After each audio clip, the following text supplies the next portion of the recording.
opened to the NASCAR world in 1949, left behind in 1996, but now reborn in a new era for North Wilkesboro Speedway. This legendary track, in its brand new rescanned form, plays host to the penultimate week of regular season action here in the BSR Grid Network Truck Series. Thank you for coming along to JCTV and joining us tonight. I am Olivia Hayward, as always, bringing you the action here for the Grid Network Trucks for Season 8. And what an event we have for you tonight. 250 laps. And trust me, that number scares me a little bit as well. And a huge swing possible in the points as we get towards the end of the regular season. We'll bring up the current points as they stand right now. As you see, Justin Raw running away with it right now with Michael Walls behind. It's been a dominant season for the GOAT Racing trucks. Tristan Maher picked up his first win on the season last week over at the streets of Chicago. And you can see the cut line there on, I believe, 10th place, becoming very, very tight indeed. A reminder that I believe the rules state that the top 8 are locked in, and then any 2 drivers will be, who have wins below that, can be brought in to fill those spots. As things stand, all of our eligible winners are in the top 10, and so we can treat Alonso Chicano as the effective cut line, just to Durand winning his way in. You can see though, Gabe Tazzola, Fidel Fabian, Cameron Caldwell all hot on the heels. Tazzola and Fabian 7 points back compared to the rest of our field. And I believe we are getting a little bit of word from the BSR admins. I'll just be looking to confirm. And indeed, it looks like we are going to be having a little bit of a delay, because it looks like our session is going to be updated back down to 200 laps. So you get a little bit more time to have a look at the playoff picture. And in fact, I am going to use this opportunity to have a quick look through the rulebook just to make sure that I have the format correct.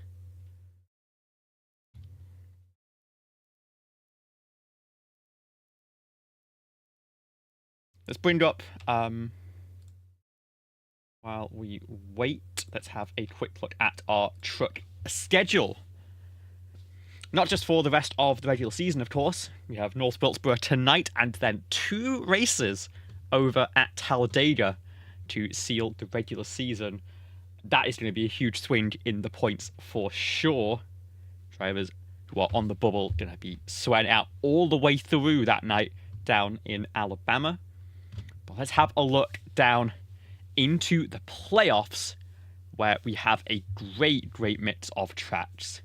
The round of 10, Homestead, host of the finale as of next season. In real life, we have New Hampshire Motor Speedway on October 18th, and then Chicagoland, where of course the NASCAR Cup Series is returning next year, will host our round of 10 cutoff.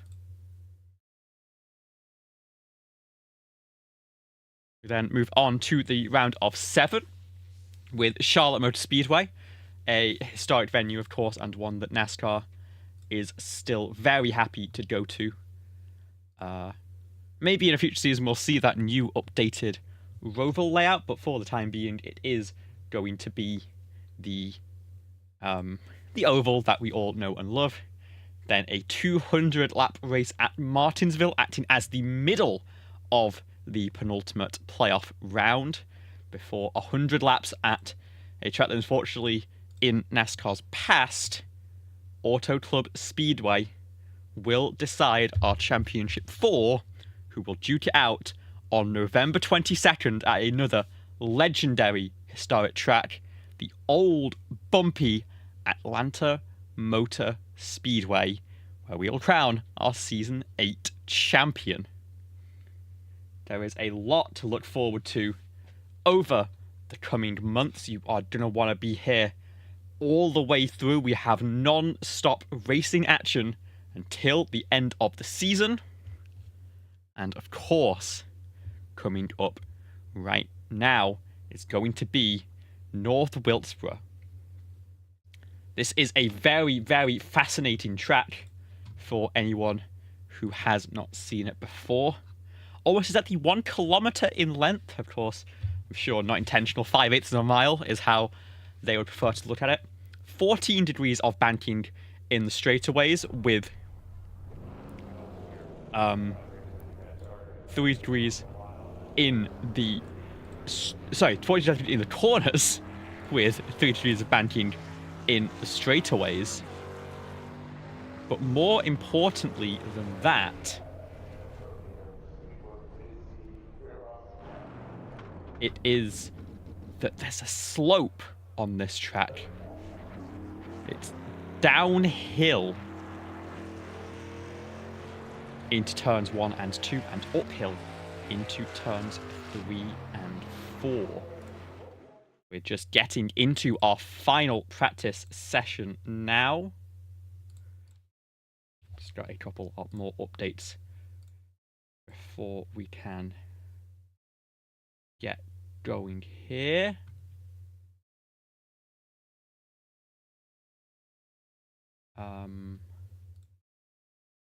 And on.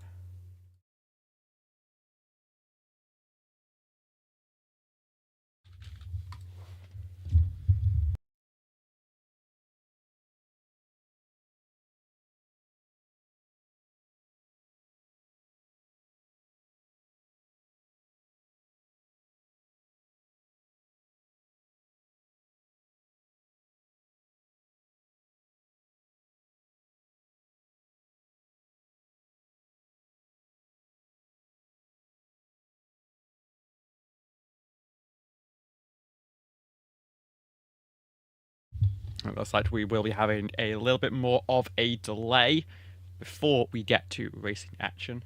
We'll be back in just a few minutes' time with the start of the Jurg Motorsports 200 here at North Wilkesboro.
Let's all go to the lobby. Let's all go to the lobby. Okay, I didn't mean for that to come too on then. You know what? We're not going to worry about it. Because it looks like we are all ready to go. So welcome back to North Wilkesboro Speedway. See if we can get a nice onboard camera here. This one should be the best one. Don't worry, we won't have that much time left. But it's just very interesting to see. I mean, it's very difficult to see, honestly, from on board, but you really feel it on the way into and out of the corners, sloping uphill into turns 3 and 4, and then coming back down the hill into turns 1 and 2. 3 and 4 you can almost charge, brakes super late, like you would at turn 1 of Kota, for example. The downhill, very different indeed. You have to be very careful on the brakes to not overshoot the corner or to lock up the tyre and go around.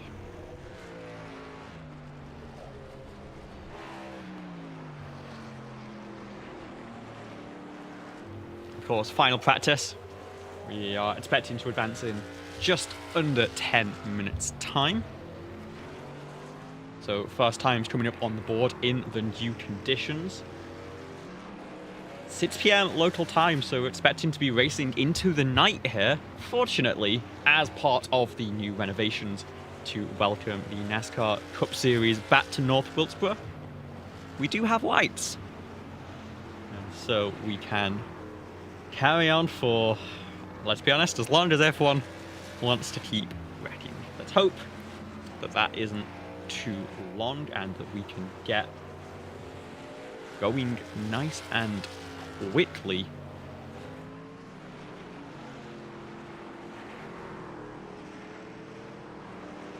Through our 200 laps of action.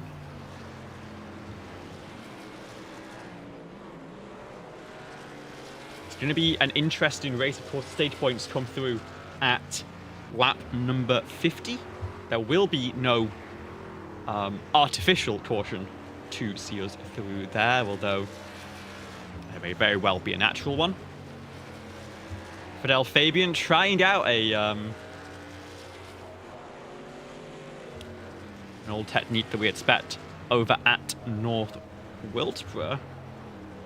It doesn't show previous lap time, but let me tell you, it was a second slower than the fastest from the session, so maybe not that viable, thank goodness, here in North Carolina.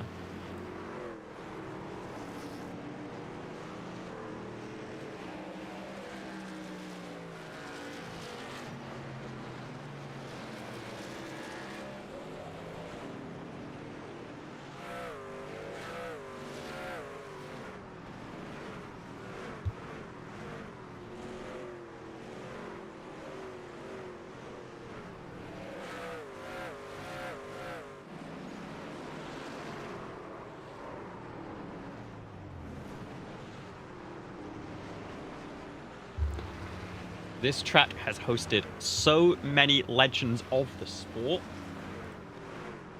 Richard Petty has 15 Cup Series wins at North Wilkesboro between the spring and the fall races. Darrell Waltrip picked up 10. We have 5 from Cale Yarborough, as well as 5 from the late great Dale Earnhardt, who picked up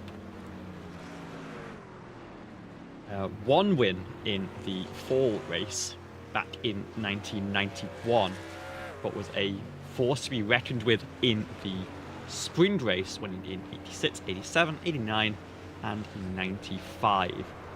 Richard Petty, a much stronger force in that spring race, rattled off 6 in a row between 1970 and 1975. Also picked up a double in 1881, a double in 62 and 63. And then over in the fall race, won in 62, 67, 68, 72 and 75. Another driver who won here and whose name you'll see if you look closely in turns 1 and 2 is Benny Parsons, who won here in October of 1979. Of course, Benny, well known for winning the 1973 Winston Cup Series, as well as a long history in broadcasting after his retirement. And ran the same number that I run in my pursuit, so always enjoy seeing recognition of Benny Parsons as well.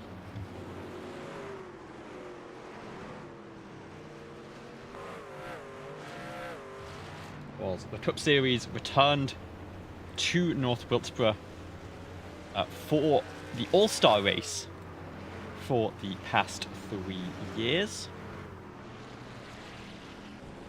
Won by Kyle Larson, Joey Logano, and Christopher Bell.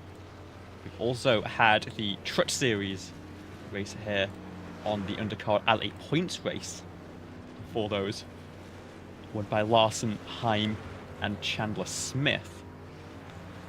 And next year, we are going to have a points race, 400 laps over here, and it's great to see an old track get revitalized and get to live on. As mentioned, this scan has just been released a couple of weeks ago onto the iRacing service, free to anyone who owns the old 1987 D-make of the North Wilkesboro circuit. And it has been renovated all the way up to modern NASCAR standard safe barriers all the way around. And a slightly more sensible pit lane, because the pit exit on the 87 version was a little bit rough.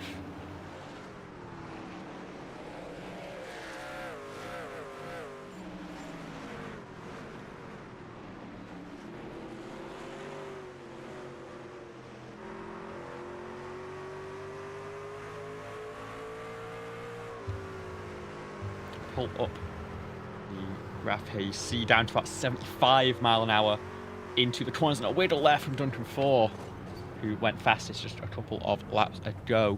The top on board with Tristan Maher, who's running up against the fence. I don't think was trying to get into it there. Did grab it just a little bit. It's the entry speed that I think you'll see the difference in the two ends of the track. 120 before getting on the brakes, and then carry about 85 through the middle of the corner. And in fact, Justin Maher going to pull off. Now there's someone who's going to go full speed into turn number 1. And show just how much speed you can pick up down the hill.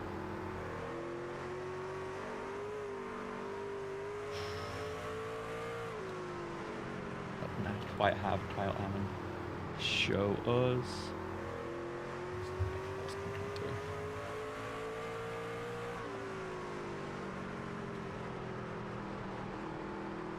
It's 80 on the apex, but about 120 on the way into the corner. And it's kind of similar. So I think you've got to brake so early, because otherwise you do wash out. You can't actually use the additional runway to use that much additional speed. It's so tricky on the brakes. That brings to an end our practice session. We now head over into qualifying.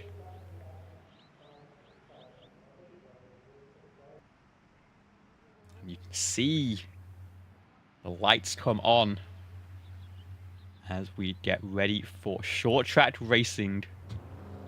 Nighttime is the right time, as they say. And we are about to get going. First, we've got to decide the order in which our 20 trucks are going to line up for tonight's race. 2 laps on offer. Michael Walls will be one of the first to get across the line to start a run.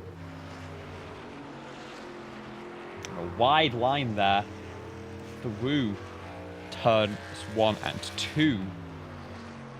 It put a lot narrower in 3 and 4.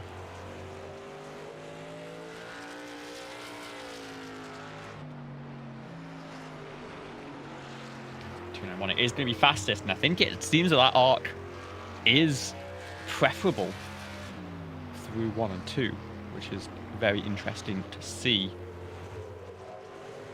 Folks, I'm carrying the speed. Probst goes fastest. Michael Walls responds and goes fastest again. So lap 2, definitely a viable option here. As long as trying to get into the wall on lap number 1 of his run. Currently stands as Walls, Probst, Kerfen, Fabian, and William Kempf. Let's see where trying to find a clean lap here for lap number 2. He's going to be close to the wall again. That might have invalidated the lap. It could be a start from the back of the field for Alonso. He may have gotten away with it. Took us all the way to the inside wall through turns 3 and 4. It's going to be a 418. That one is going to count, but it'll put him in 8th position. Tristan Maho invalidated lap number 1. Has a wiggle on the brakes on the entry of turn 3 on his second flying lap. This is going to be a rough qualifying for Tristan.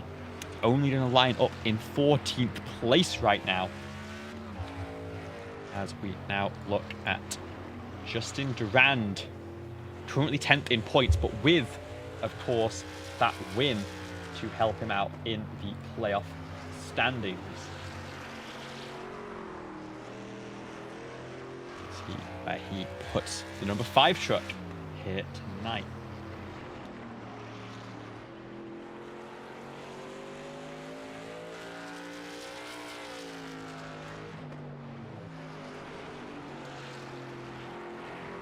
And he puts it top of the board on lap number 1. Can still look for an improvement here. Justin Rourke, championship leader, is also on the first lap of action. We'll cut to him in just a moment. But Durand going to fly across the line. Will not find an improvement on lap number 2. Rourke a little bit squirrely out of the final corner. Good for 4th place on lap 1, but loses it on the brakes. Slides into the safer barrier.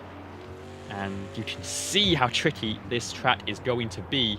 Rourke picks up a second row start as he peels into pit lane. And that is going to be, I believe, the qualifying lineup locked in. So we have Justin Durand, who takes pole position for the second time this season, with Michael Walls second in points, lining up alongside.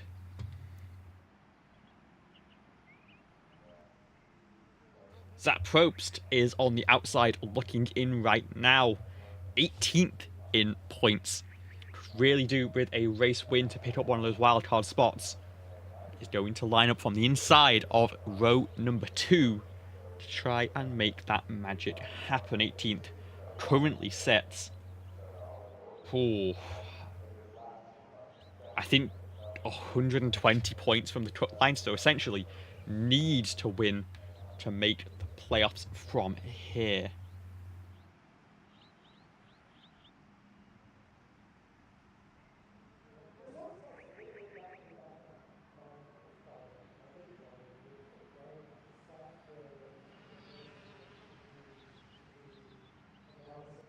So it's a 14 race regular season. Drivers tried to run at least 11 to be eligible for the playoffs.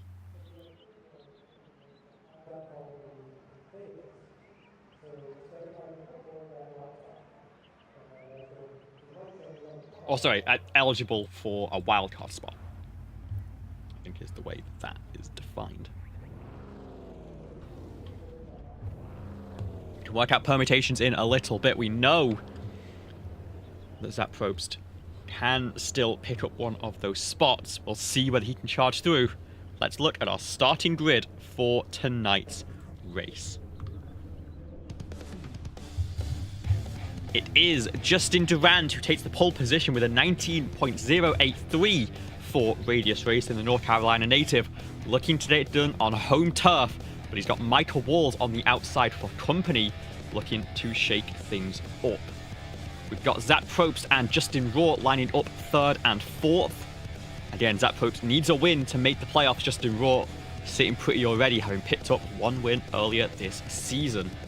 Duncan 4 and Kyle Ammon will line up 5th and 6th, with Alex Kerfan and Fidel Fabian in 7th and 8th. And then we have Randy Payne and William Kempf, who round out your top 10.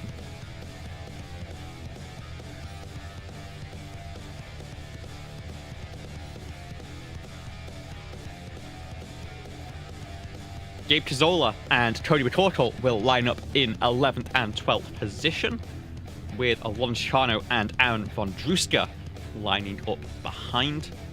We then have Levi Poland, Lyndon Bingaman, Tristan Maher with an uncharacteristically slow lap time, as well as Rivers Jones, both drivers looking to slice their way through the field from row number 9. And then Dawson Allen and Stephen Thornton will round out the 20-car field for tonight's race.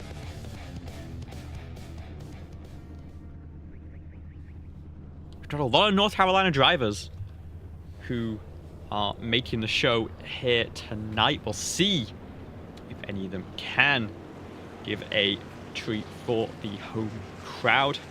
We set off for the first of 2 pace laps here. Drivers get a little bit of time to get a little bit of heat into the tyres. Again, that braking zone down to turn 1 on the restarts is going to be very tricky. Downhill, the truck is not going to want to slow down. And so it's going to be very critical on these starts and on these restarts for these drivers to ensure that we don't get into a cycle of cautions that disrupt the flow of the racing here tonight. We are, of course, a little bit behind schedule, but we are delighted to bring you the Jurg Motorsports 200 live from North Wilkesboro Speedway.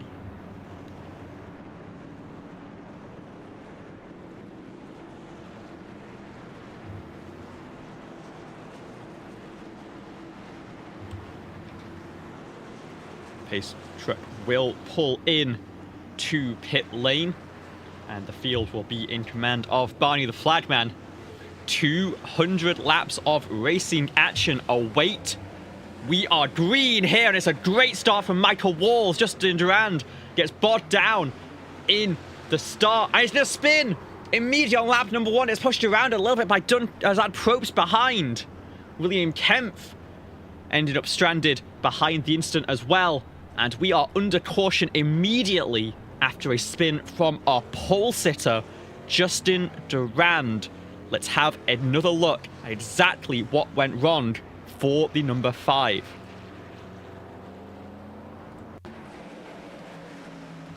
Roll it back just a little bit more.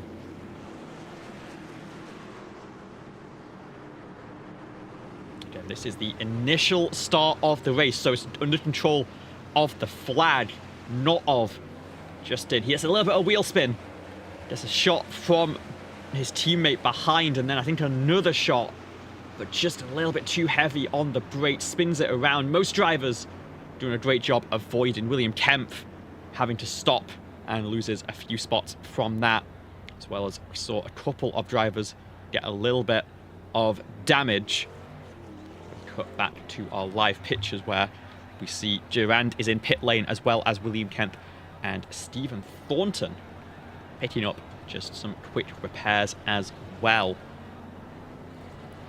In terms of how this has affected the field, most drivers in a similar spot to where there was Zach Probst, who started directly behind Durand, fell down 2 positions, being bottlenecked in that start. We, of course, also had William Kempf, who was started in the 10th position on the outside of row number 5, who had to stop to avoid and has fallen to the tail end. And then, of course, Justin Durand from pole position now sits down in pit, actually 1 lap down. So maybe looking to take some extended repairs and hoping for an inevitable caution to get back onto the lead lap.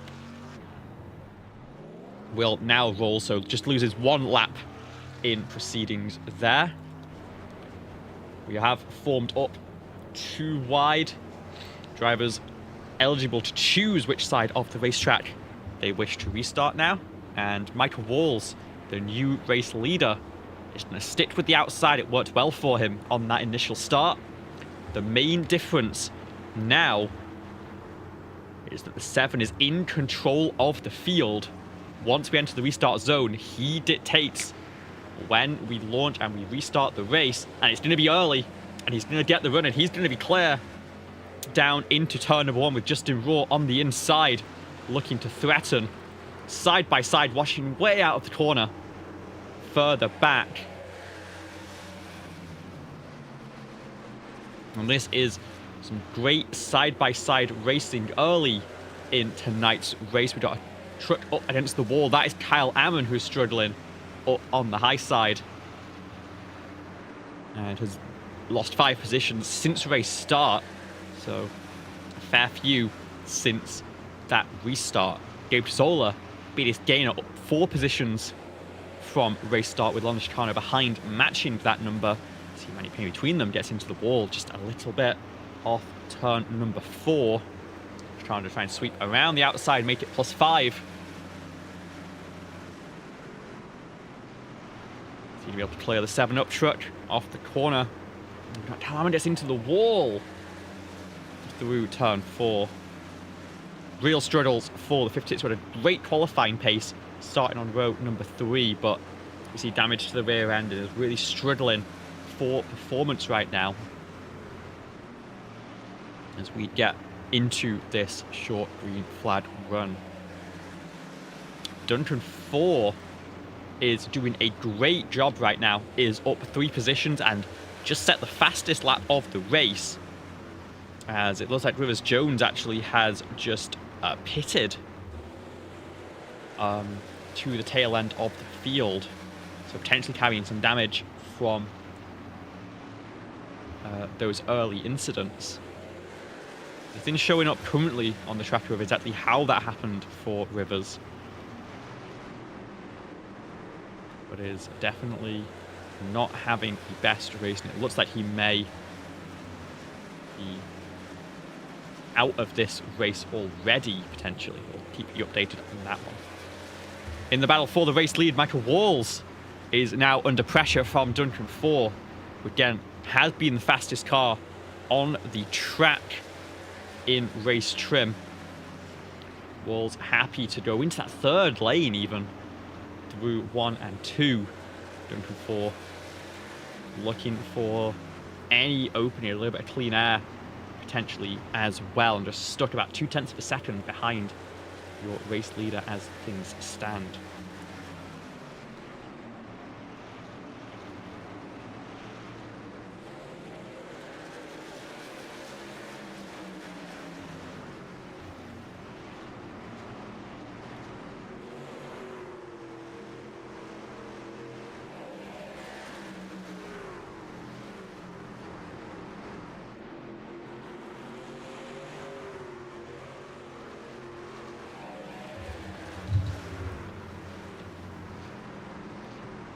No move being made just yet from Micah, or from Duncan on Micah.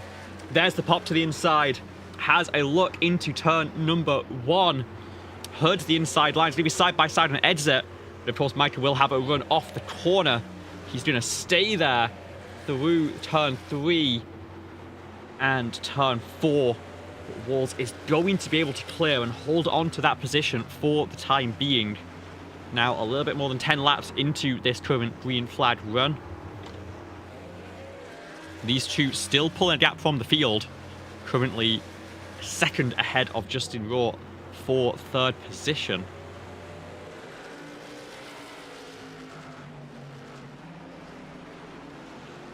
Duncan 4 just not able to find a gap right now to make the move on Michael Walls for the race lead. It's a surprisingly high-speed track, so it can be a bit tricky to get the bumper to the truck ahead. And I say a little bit too early to be thinking about that sort of move right now anyway. Going for now, struggling a little bit with the rear end, potentially falling victim to a little bit of tyre wear. There are 5 sets available for these drivers. 1 on the truck, 4 in the pits. So it means that you don't really want to take a set before lap 40 if you can help it. Because if it can help you in a stage, then you might consider that gamble to be worth it. On Chicano, trying to work on Gabe Zola, both drivers making big gains since the start of this one, but Chicano looking to make the biggest of all. Up 5 as things stand, would be 6 if he can clear Gabe Zola. But is just struggling to get that move done. Has to slot in behind. Now could be under pressure from Cody McCorkle in that battle for 8th position. Top 3 really starting to pull away, especially that top 2. Keeping the rest of the field at arm's reach.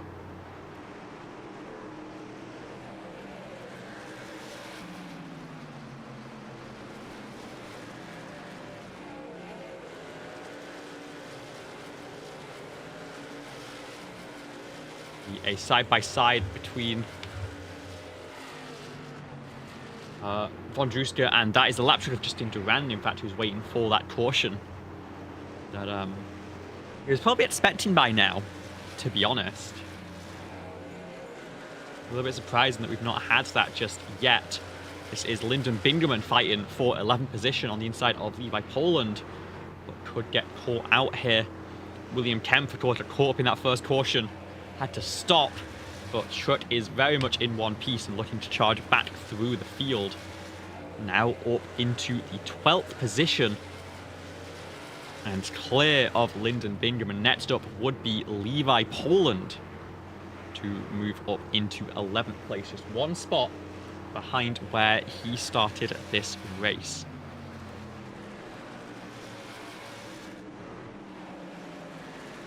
Meanwhile, this battle for 7th place still ongoing. Gabe Zola leading the way from London Chicano in the 25. Cody McCorkle behind in that purple number 2 truck. And then Randy Payne in the 7-up machine, looking to pick off anything that he possibly can. A little bit of a wiggle there off the corner from Gabe Zola. Could be pressure now from Alonso Chicano, who tries to sweep around the outside. And does get to the right rear corner off turn number 2. Carry the momentum. It's going to be level now, as that's Randy Payne into the wall on the exit of turn 4. Now coming through on the exit of turn 2. It's a good slingshot for Alonso Chicano. It's not quite clear just yet, because Olaf can still dictate a line through 3 and 4. But I think Chicano might just have this move done. And it could be now Cody McCorkle who is trying to take advantage and follow the 25 through up into the 8th position on Gabe Zola. Just starting lap number 30 right now. A reminder that at the end of lap 50, stage points will be awarded, although we will stay green if there's no reason to throw a caution. We're seeing some great racing right now between these drivers. As, a little bit of contact there between Payne and Zola. And Payne just gets up into the wall just a little bit. Great job from Gabe to not lose control of that truck there. Unfortunately, Kyle Amon is still struggling for pace. Let's have a quick look back at a replay of what went wrong for the number 27. So you see the damage on the rear end. That is a very tricky spot for damage on these trucks. We've noticed it many times this season. And it's just there on the brakes, coming through 1 and 2. A little bit more damage coming through. Got side by side between the opponent and Tristan Maher. Tristan with an uncharacteristically poor qualifying performance has only climbed to 13th place as things stand, with Poland now being dispatched. Of course, behind we have Durand, the pole sitter, who spun in turn number 1 on the initial start. Still stuck 1 lap down, still looking for a caution to give him that elusive lucky dog so he can start his charge back through the field. We approach 15 laps to go in the stage. And right now, it is still a battle for the race lead. Michael Walls trying to fend off Duncan 4 behind.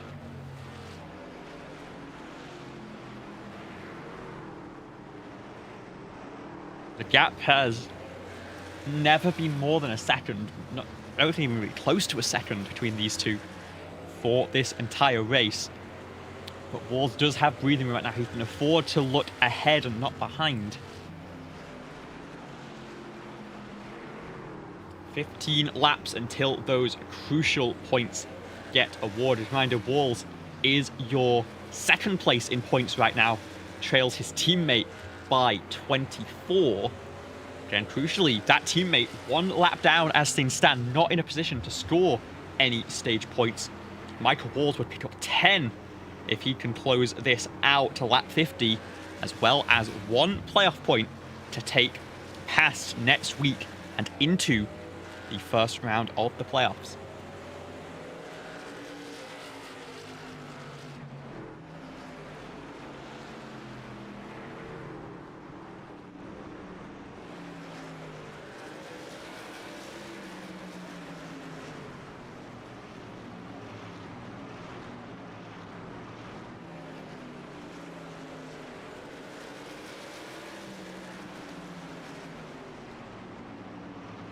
Wait, I'm mistaken. I'm getting my Justins mixed up. His teammates were in the 3rd place right now. Apologies. So it'd still be a playoff point, but it'd only be 2 points in the regular season chase as things stand between Walls and his teammate. You know, 2 Justins, they're often so close to the front of the field, and then, of course, Durand has another Durand of his own that we often see in the BSR Grid Network Truck Series. Speaking of Justin Rort, though, has now caught back up to this group, has been the fastest truck on track for a little bit, and is now trying to make the move on Duncan 4 to truly make this a one-on-one between the top 2 in points. 4, of course, also a go-in driver, so their dominance is continuing through the end of the regular season. But it looks like Rort could have it as Ford is a little bit loose through 1 and 2, slides the rear end, has to let those Goodyears settle now. And Rort is through into 2nd place and has 7 laps to try and chase down the 7 to pick up another stage win. The gap currently sits at half a second. You can see Walls is running nice and high. Rort is running the inside line when he's on this plane of existence. Gained a fair bit through there. You saw in the background a battle between Kerfen and Zach Probst. It is Kerfen who slides his way through, with Probst on the high side, struggling through turns 1 and 2. Back to our race leaders now, though. Just over 5 laps left to go in the opening stage.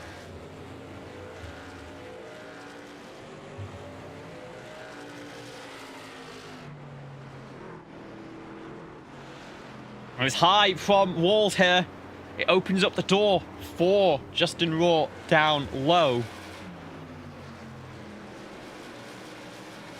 We've seen the GOAT Racing drivers race very respectfully so far this season. There's not really been the need to throw anything crazy at it as Rort gets into the wall just a tiny bit. Not doing any damage to that Chevrolet Silverado. Does short track racing change things a little bit? Does the upcoming reset change things? And does Justin Rort look to solidify his regular season championship by any means necessary? We are under caution. That will end the stage on lap number 48, and it's Fidel Fabian who brings it out. And so that will do it. Let's have a look back at what happened to the number 11. Was it contact or was it just a self-spin? And it looks like it's contact just off the corner. Lana Chicano drifts up. Fidel Fabian slides to a halt just before the start-finish line. There's no damage, but that will bring the field into pit lane. Let's quickly run the stage results while we still have them in order. Michael Walls will take the stage win ahead of Justin Raw. Duncan 4, 1, 2, 3 for GOAT Racing, with Alex Zerfin and Zach Probst 4th and 5th. Then we have Chicano, McCorkle, Cazzola, Payne, and Kemp, who round out your top 10. And now we bring the drivers in. Everyone, of course, made the stop except for Durand, who is getting that position back onto the lead lap now. Everyone going 4 tyres is the perfect time for it. And who wins the race off pit road? What did Walls have it? They're going to come through. And is he going to move to the side? It looks like Walls just about held onto that one from Justin Raw behind. Zach Probst gained 1 position back on Alex Kerfan, who is currently the lead Radius Racing and lead non-GOAT Racing driver. Justin has actually gone back 1 lap down with that pit stop. I think came into the pit lane just a little bit early and before the rest of the field caught up, and so he's trying to come through again now. Super unfortunate for Justin Durand. Still stuck 1 lap down after starting on the pole position. Walls pits the inside this time. Raw and 4 both go to the outside instead. Again, every driver on a fresh set of Goodyear tyres now. They've all used 1. So they have the pace, they're well on pace to be able to bring it through for the rest of this one. But we are going to peel off now here. Walls will have control of the field once again, this time from the inside line on fresh tyres. Will the heat be an effect? We're going to start, and Raw's almost get pushed up into the wall there. It opens up the door, and Wall's going to go up into the wall. He's going to slide, and this is chaos coming down the backstretch. We stayed green. No, we do not. It's going to be, yes, we do, sideways from the number 2 of Cody McCorkle. Everyone is beating and banding on this restart, but we are still green. It's Gabe Cazzola from 11th on the grid who now leads the way, and a disaster of that GOAT Racing trio who now find themselves 3rd, 5th, and 6th, and there's going to be contact with Zach Probst for that 3rd position. And I think we are very much short track racing once again. We've still got 145 laps to go in proceedings, but that was a chaotic restart, a big stack up that we'll have to look back at in just a moment's time. We continue to race. Randy Payne and William Kemp for the 7th position right now, and the caution is finally out, and it's Cody McCorkle who nearly brought the caution out earlier on. Finally ends up spinning around. Let's have a look first at exactly what happened to bring out this caution, and my goodness, that's a big hit. Roll it back just a little bit. Coming through 3 and 4. We'll slow it down.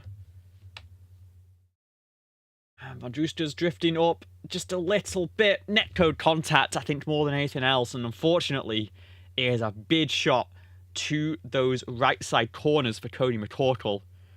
It will bring out the caution, and it could be day done, potentially, for him.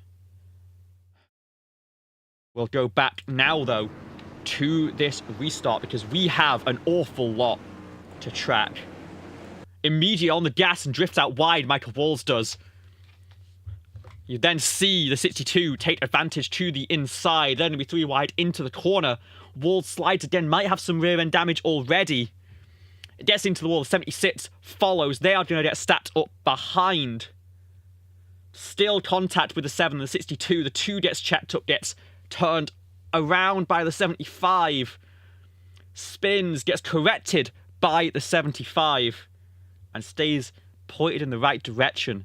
A mess of a restart that all came from just that little bit of wheel spin on the cold tyres and drifting up the racetrack from Michael Walls. Launching on the inside line has now caused incidents for the leader twice. I'm thinking the outside may be the way to go. Unfortunately, Tortle is down on pit road, 1 lap down. And the truck looks in very bad shape right now. Justin Durand has made it back onto the lead lap. On lap number 59, he runs in the... well, he's doing it at new level, currently runs in the 13th position.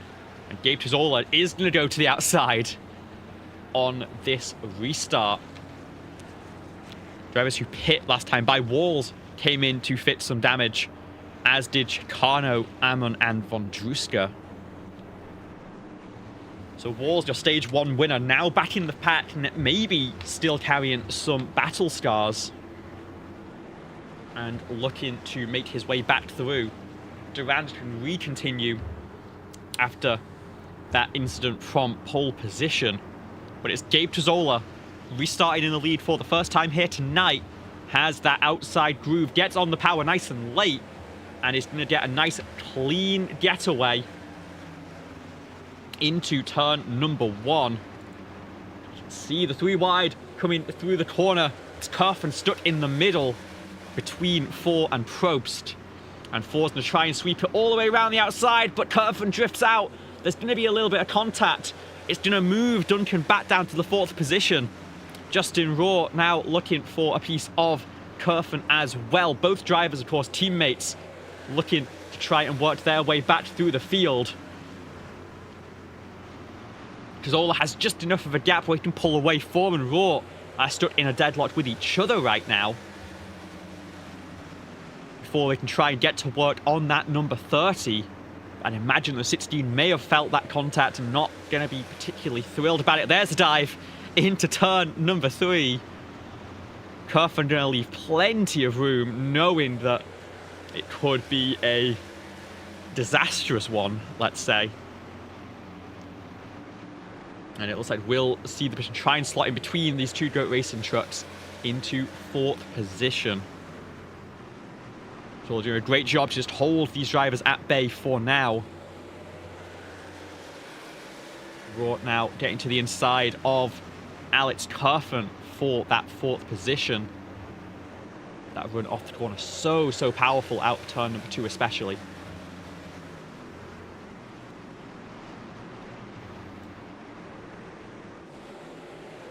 Oh, a bit of whittle from both drivers there. It's great work. Further down the field, Fidel Fabian working on Levi Poland for 9th place. Michael Walls, stage winner, looking to fend off Lyndon Bingaman right now. In fact, he's actually not really holding on to his teammate ahead. So still definitely some damage on that number 7 from that stage 2 start. The number 7 hoping for some cautions to try and fix up. McCorkle did it back half pit lane, 1 lap down. Is not running the fastest laps right now, but is within the pack and would get Wade back onto the lead lap with a caution. Behind Mike Walls is Justin Durand, of course, your pole sitter for this race, who's only spent turn 1, well, not even turn 1, actually got jumped before turn 1, unfortunately. He's going to try and get the move done now on Michael Walls as Bingaman has slid through. And the battle scar is much fresher on the number 7 of Michael Walls, unfortunately. He's going to get moved to the outside lane through turns 3 and 4. And Justin Durand looking to clear as Bingaman goes for the move on Fidel Fabian ahead. Great work from the 35 to work back up through the field, as Fabian was looking for aggressive moves early, but maybe has taken the shine off those Goodyear tyres just a little bit. It's great to see the amount of side-by-side action we're able to get here, as Binderman clears Fabian. Durand does clear walls, but it's not over just yet. Durand now having to use the outside line to great effect against the number 7.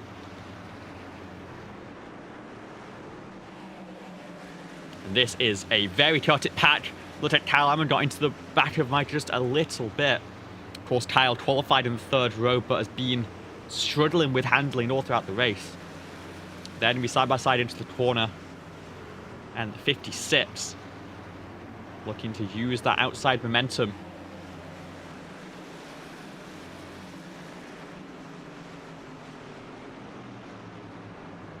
And the caution is out on the racetrack. And it's Dawson Allen up at the start-finish line. Let's have a look back. Dawson will get going back on the lead lap. Was running on his own at the tail end of the field. Or towards tail end of the field, I should say. And just gets onto the apron a little bit.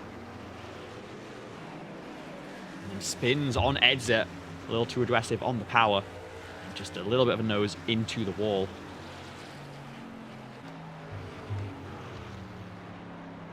This is good news for the number 2 of Cody McCorkle. A few drivers towards tail end come into the pit lane. 75 laps in could be a chance to take a fresh set of tyres and roll the dice. It's a little bit early to do so, but crucially here is Cody McCorkle getting moved around the outside of the field. We will once again have 19 trucks on the lead lap with just Rivers Jones. An early retirement from this one. Jones does have a win. Came into say 6th in points, so should still be in with a spot for the playoffs. The top 10 all stayed out. Stephen Thornton comes into pit lane now.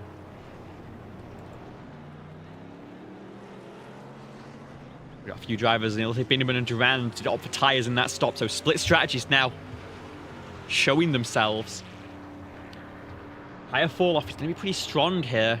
I'd say about a second a lap potentially. A few drivers just get out of pit lane ahead of the pace car. There's still only 40-second caution laps here, so it can be tricky to get all 4 tyres on at once.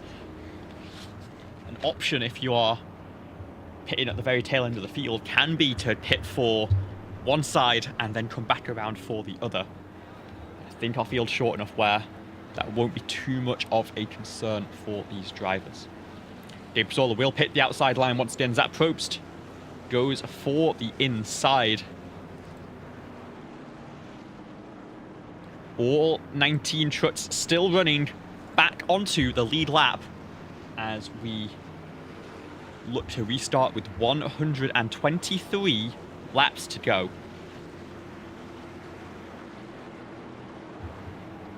It is Gabe Cazola in control in that number 95 Nintendo Chevrolet. And as we enter the restart zone once again, we are green, and it's big wheel spin for Zach Probst there on the inside. Going to be 3 wide into the corner with Randy Payne directly to the outside. A little bit of door banging. Then going to be 3 wide off the corner, 3 by 3 behind. And very tricky. You see that inside line continuing to be a problem on restarts. And it's going to send Randy Payne around. And it will bring out another caution. Super unfortunate for Randy Payne, who just ended up in the whirlwind there with everything that had happened.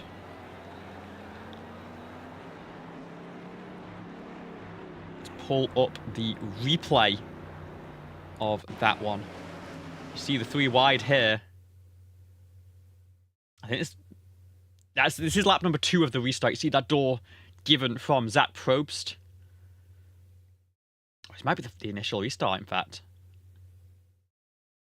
3 by 3, and it's Randy Payne stuck in the middle between Tristan Maher, and Zach Probst, who just washes up the racetrack, forces him up into Tristan. Tries to get back out of Tristan, just wiggles back into the door off the corner. Spins it around, and I think Von Drooster just manages to avoid, as 75 takes a little bit of rear end damage. He'll come down pit road to take some repairs. A few trucks also going to make that move. Lyndon Bingaman, a big gainer, took tyres, is now up into 6th position just from that restart. We'll pull up the stint comparison here so you can see just how big of a deal this is.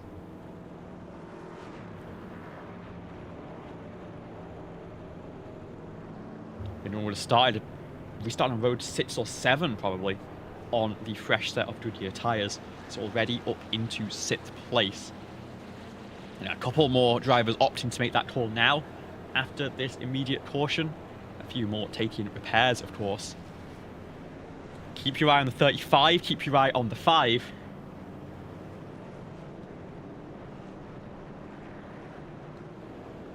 As in fact, Zach Probst has managed to exit pit lane in 11th place. A few drivers coming back in for repairs.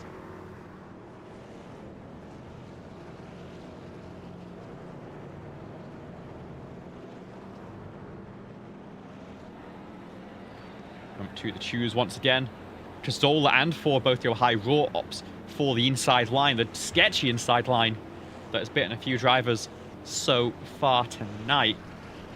And if you are the leader, it's a no-brainer. It's a question of, do you want to follow in 2nd place and just get the restart cleanly, or do you want to have the opportunity for a move into turn number 1? Because if well executed, I think there is an advantage you can gain from that front row start. But it can be so difficult to get it done. Gabe Zola back in control of the field into the restart zone once again, and he's going to get going. A little bit of wheel spin from Raw, but holds onto it. He's going to have to settle for 2nd place right now and drifts up high to block off his teammate of Duncan 4. He's going to get the crossover move into turn number 3. And we are 3 wide in the background. Justin Durand, who mentioned on fresh tyres, looking to split the gap. With Zach Probst also working his way through now. Those two looking to charge up through the field. But 11 instant for Zach Probst. He's going to check up. Durand's going to have to go deep to the inside. 3 wide with, that is a 45 of Levi Poland. They are both going to clear, but they're fighting for with each other. It's Von Drooster now around once again.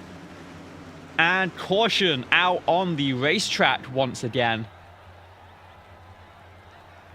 I think this tyre offset is really what's making it difficult to get the green flag running.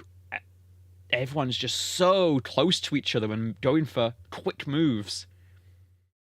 This one was a solo incident, unfortunately, from Von Drooster. I think that might be our 3rd or 4th solo spin. I was meant to keep a counter, but it is a little bit hard to keep track of. Von Drooster will stay on the lead lap here. See if any drivers opt to peel down pit lane. None of these cameras are very good to show that. Looks like Fabian, Payne, Chicano, and Walls and McCorkle are all going to come in for probably some more repairs. Those are all drivers who had a chance to get fresh tyres quite recently in pit lane. I think this is going to be just a matter of patching those trucks up a little bit more, as much as they can, in a 40-second pace lap, of course. Just try and get it in the best condition they can be as we get towards the end of the race. I'd say drivers have been doing a good job so far. I really do believe that getting those laps clipped off, it's been tricky, and these restarts especially, once you get into this cycle of restarts, then there's just so little room to work with, and especially down into turn 1, the downhill braking can very much get trips stacked up 2-3 wide, And it's then through 3 and 4 where it really seems to come to a head. Still have 19 trucks on the lead lap. All drivers with 2 or 3 sets of tyres still available in the pit lane, if they so choose. Speaking of choose, Gabe Zola will go to the top side, Rort will follow. Rort, yeah. So it'll be 4 to the inside, Rort to the outside, Kurfan to the inside.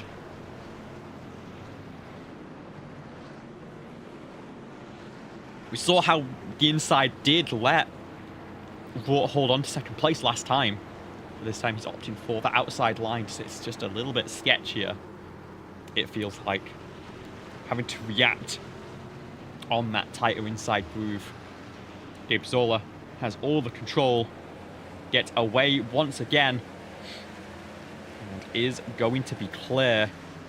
Battle for second place between teammates, of course. 4 has that inside groove.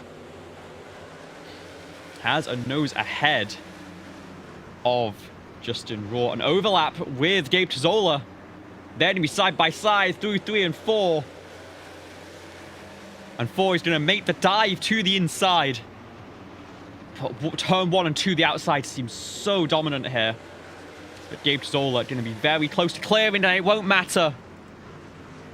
Because that's a big crash in the background. We stayed green. And now the caution flies. Huge, huge incident there.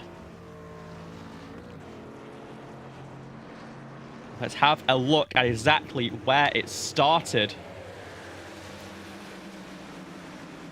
Got Dawson Allen, 79, was involved. Gets a little bit slow through the corner. Chicano gets tagged to the inside. It sends the 79 up into Fidel Fabian. And Randy Payne, who's trying to avoid down low, gets spun around.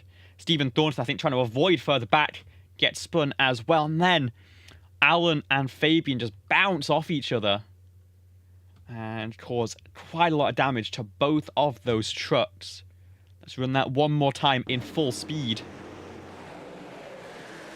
Now follow along with Dawson Allen.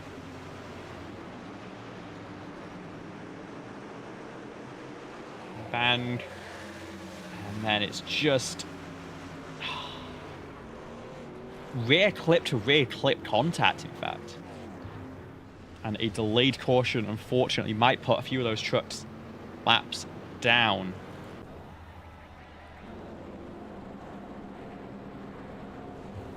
We are under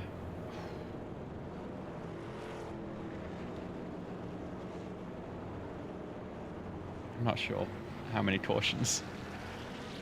Like one on lap 1. One on lap 40 something. 3.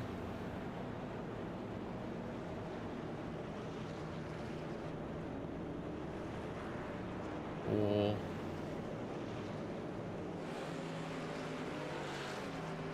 5. I think this is the 5th caution. No.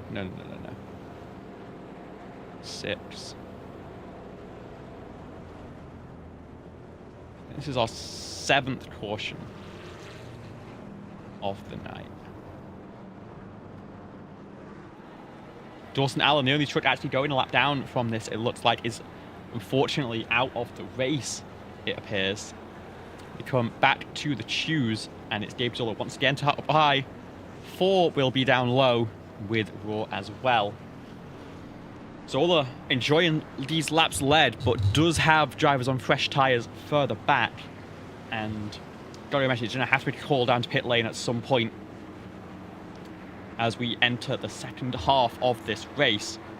It'll be 103 laps to go as we enter the restart zone once again. Gabe Zola going to get going, a little bit of a tap in the rear end on the way through, but a nice clean getaway for your race leader. We stay 2 by 2 behind. Remember, Bingaman, the first driver on fresher tyres, looking to get some moves done. The JCTV duo behind, also on fresher tyres. and looking to put that pressure on. Duncan 4 has been challenging the race leader for quite a while, but has also been trying to stay clear of his teammate, Justin Raw, in the 76. He'll manage that now for second place. Contact further back between Bingaman and Zat Probst. Bingaman now getting put 3 wide. This will be the halfway point of the race. Bingaman still stuck 3 wide here. They finally get it sorted out. But unfortunate contact off turn 4 to himself and puts the 35 a little bit further back than he'd like to be. And now in the clutch of drivers who've taken more recent pit stops and might be on slightly fresher tyres.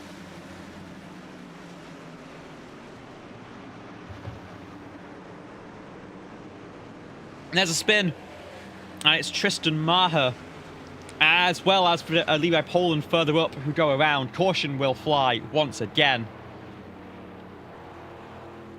Let's have a look at exactly how this one came to be. It is Tristan Maher up against the wall here, entering turns 1 and 2. Is it going to be contact? It is going to be contact. It's the 56 of Kyle Ammon. Unfortunately,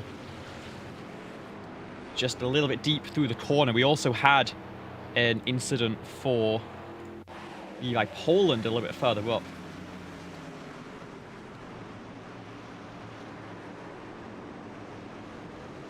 Oh, and it's a second piece of contact. Kyle, I think, trying to just get out of the way and not cause any further contact with Tristan. Just gets up into the side of Levi, unfortunately, and sends a second truck around. Fortunately, nothing in the way of damage I would expect from that one. Leaders continue to stay out under this caution. The top 9 all staying out right now. Drivers choosing track position over a fresh set of tyres, and while we're continuing to get immediate caution, the tyres aren't really getting a huge amount of wear put into them. I can understand that. The strategy is, I think, to hope for a longer green flag run, maybe even just 20 laps, if we can get that clicked away, as Randy Payne has fallen 1 lap down here, unfortunately. Didn't quite get out of pit lane ahead of the pace car, so is going to be looking for a caution and a lucky dog. Dawson Allen, fortunately, 12 laps and counting down on the field, and could be our second retirement from the race. Took heavy damage in that incident with Fidel Fabian.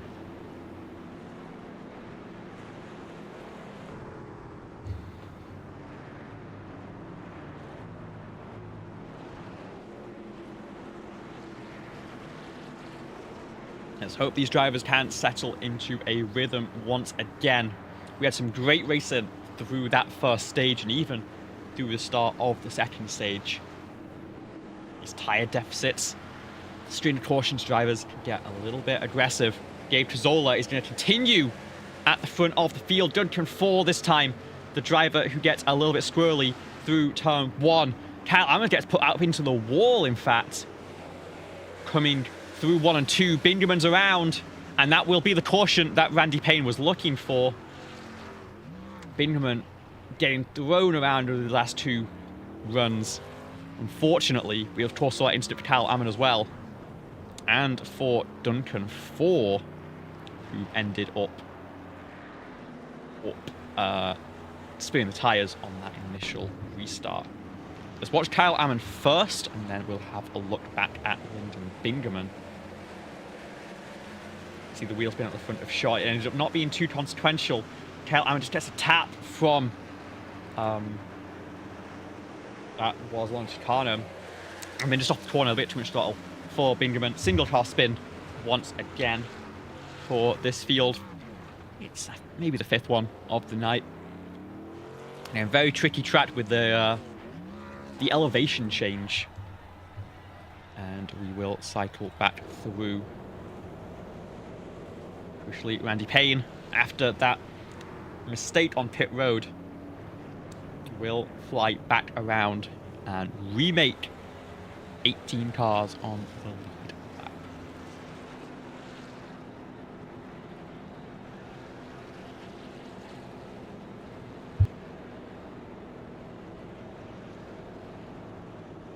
Okay, now everyone who's still running is on the lead lap. Now I can hope that we get some good green flag running going, right? No one to be disadvantaged at this point if we get a nice long stint. Let these drivers settle back into it.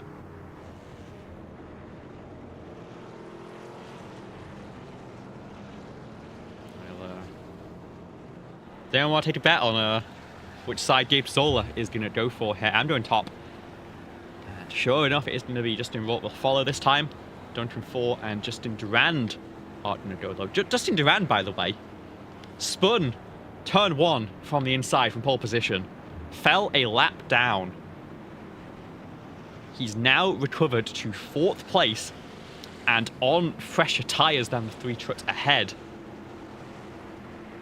It's just Zola, Fort, Raw and Kerfen who are on 60-lap-old tyres currently. They're waiting for that long run to justify a pit stop.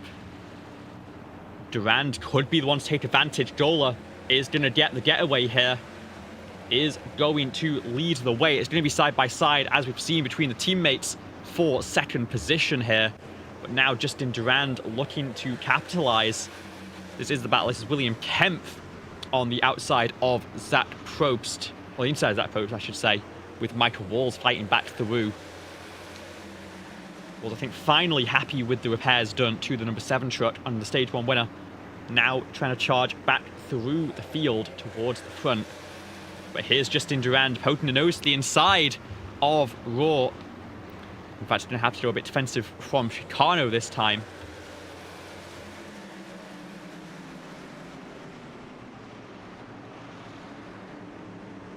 And it's going to be side by side off the corner for the race lead. Duncan 4 is to the inside of Gabe Zola. Turns 3 and 4 is where the inside can work a little better. There's going to be a little bit of side by side contact. Drivers leaning on each other as we come back across the line. Zola now to try and rip against the wall to slingshot the momentum and hold on to the race lead. And I think it's going to work this time. And it's just a slide from Michael Walls, holds onto it on the inside of Zach Probst. But is going to fall, lose a position potentially, and fight back against Kyle Amann. Kemp and Kerfen fighting side by side for that 6th position. As Durand trying to pick up the pieces from whoever he can. See inside of Raw. As Duncan 4 now struggling for grip. Zola starting to run away once again, having the entire choice of the racetrack to use. We're still 2 by 2 down through the back half of the top 10. There's the run off the corner for Justin Durand. A little bit of a slow exit from Raw. Now puts him under threat from Lon Chicano on those fresher tyres as well. There's going to be leaning through 1 and 2. But now Durand has a clear shot at Duncan 4 as Raw gets into the wall on entry of turn number 3 and is now really struggling for momentum. Swallowed up by Chicano, now under pressure from William Kempf in the 09 WeatherTech machine. It still doesn't feel settled. It still feels like we could have an incident and a caution at any moment. But we are clicking off laps 4 now. There's the run from William Kempf to the inside, now making the charge. He has the freshest tyres of pretty much anyone. 16 laps since he was down on pit road. And taking advantage of that delta. Well, Lon Chicano looking to use the outside line to great effect. Kempf on the same edge type as Walls, who is making big moves to the inside of Justin Raw. And I think at 71 laps, the tyres for those lead cars starting to fall away from them.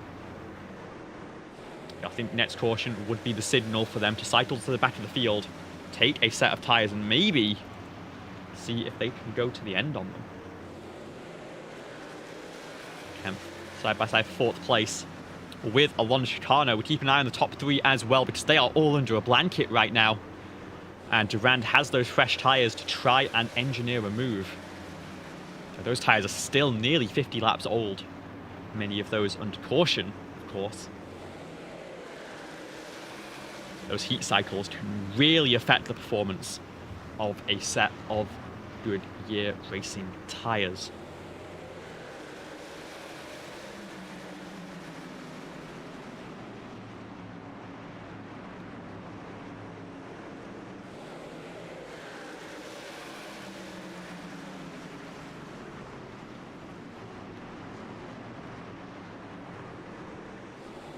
Van Drooster with contact is going to go to the inside. Let's roll it back to see what happened to the 88 to force that damage. We do stay green right now. There was a self spin off the corner. Big hit to the inside wall. Slides to a stop down on the apron. Now he pit stop. He'll go a lap down, unfortunately. And we are down to 17 on the lead lap. Of course, we stay green here. This battle for 4th place still ongoing. Michael Walls now breathing down the neck of Kemp and Chicano. And it's going to actually help Kemp get by filling that gap and preventing a crossover move from Alonso Chicano. Can he follow the 09 through? He fights side by side with 25. And it looks like is going to be able to clear up into 5th place for Michael Walls, Stage 1 winner. 3rd place for your pole sitter. But under threat now from William Kemp. And at the front, Duncan 4 still breathing down the neck of Gabe Tozzola, but not able to find a move currently to get around for the race lead. Then be 3 wide for 3rd place. They're going to be side by side for the race lead as well. Durand on the far outside, Walls in the middle. Durand will clear 09 of William Kemp to the inside and is going to get the run off the corner. This is great racing for the final spot on the podium. Now Michael Walls shoots the gap around the middle. Slide jobs up past Justin Durand. And it looks like he's going to be clear for 3rd place. Yes, he is. And can try and now make that charge for the race lead as Justin Durand now getting a little bit swallowed up by drivers with even fresher tyres, like William Kemp, like Chicano just a little bit. 4 to the inside, realises the pressure behind, is looking to get the move done now to have a car in between himself and the charging Michael Walls. To the inside for turn number 1. He's going to go right to the white line. Tozzola going to ride around in that 3rd lane. And a slide from Duncan off the corner is going to kill that overtaking opportunity. And now he's well in the clutches of Michael Walls, who does give a little bit of contact through 3 and 4. He's going to stay tucked in just behind, but right on that corner.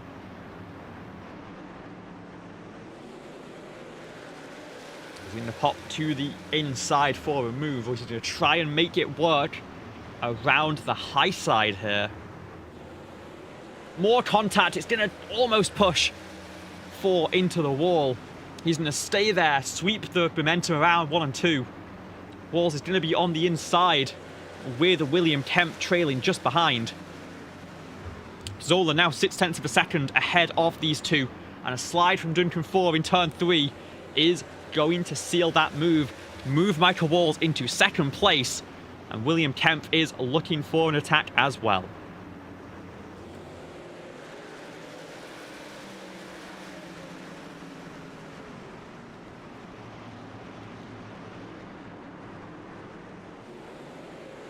Side by side, the narrowest of margins through 3 and 4 for William Kemp and Duncan 4. It's a spin. Chicano goes around behind. And that will end the green flag run. A caution finally flies. And it's the number 25 who goes around. Let's bring up the replay of that one. Has Justin Raw right behind. Is it contact? No, it is a cell spin. Just loses traction on the rear end. It is the 17 of Tristan Maher once again looking at a truck spinning on the outside of turn 1. And we are under caution. And now the leader's pit. Bingaman rolls the dice. 28 lap old tyres will move up to the race lead. Everyone else, it looks like, coming into pit lane, except for Van Drooster taking that lucky Dodge spot. So everyone taking a fresh set of tyres. If you're at the front, this could be your last set. You might be looking to take this to the checkered flag. See who can win the race off pit road here.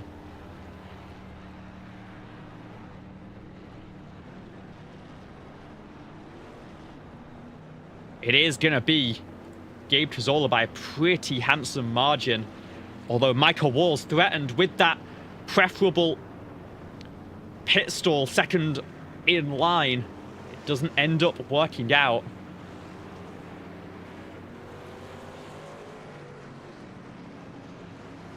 It was Trezola, Walls for Kempf and Durand as they came off pit road. You saw Van Drooster weave through, try and get some repairs and some service after taking that lucky dog.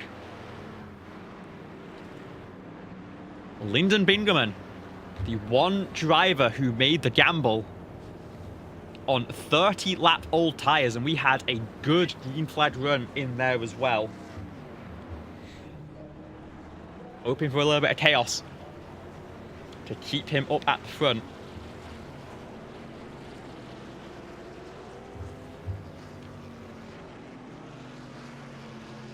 My concern is that this could be the spark that brings out the next caution, especially because Bingaman has chose the inside line for this restart.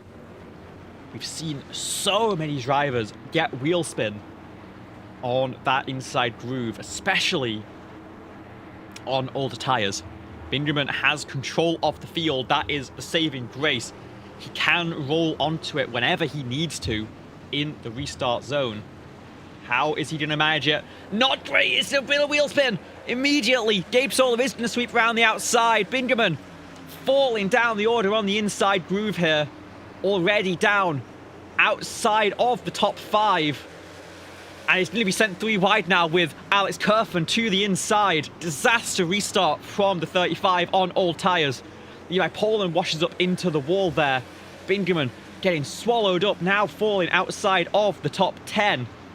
And old tyres was not the play after that long green flag run. We might get a caution to save the 35 though. There is chaos in this battle inside the top 10. Sliding from Kerfen from 4. The cold tyres also a little bit of a hazard for these drivers. Up into the wall for Justin Raw. 3 wide with Zach Probst directly to the inside. Everyone jostling for position in the final 60 laps of running here at North Wilkesboro. A slide from Zach Probst. He's going to get into the inside. He's going to put the 17 in the wall after a slide. That's Tristan Maher, and now he spins. Now the 56 goes around, and the caution will fly on lap 144. And it was brewing. It was brewing for laps and laps, it felt like. We're going to roll it back 40 seconds here. And just keep an eye on that number 62 truck. See that the wheel spin there from Kerfen ahead. Gets to the outside. Then the 76 gets up into the wall. He has to pinch tight on exit. Tries to leave Kerfen room. Tries to clear Kerfen. Maybe it's a little bit of contact. I don't think so. Got Raw still to the outside. He then to the wheel spin trying to clear Duncan 4. And then gets into just a little bit too deep on corner entry. Slides up the track. Tristan Maher into the wall. Kyle Ammon as well. And then I think a little bit of rear end damage, maybe contributing with those flash heated tyres to just spinning it around on corner exit. And unfortunately, Kyle Amann tried to evade and got hooked on Randy Payne's 7-Up truck. And took quite a heavy shot to that rear end. We know is such brutal damage in these trucks.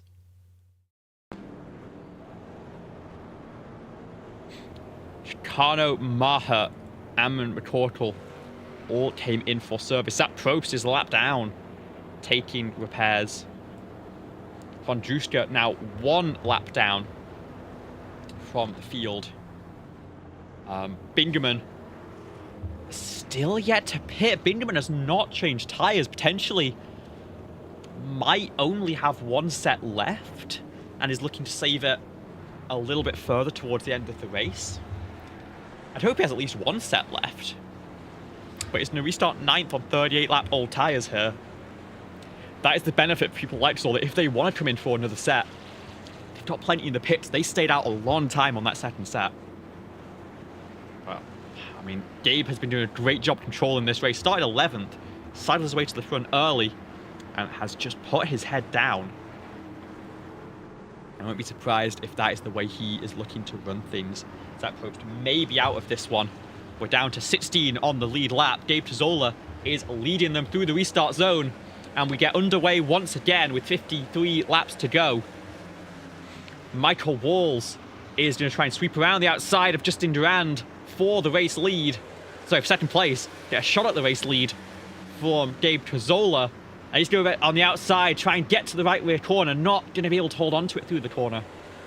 Slots back into second place. But still putting pressure on Curfin and Raw side by side in turn 1 as well. Kempf going for a move on Duncan 4. Can't quite get the nose in.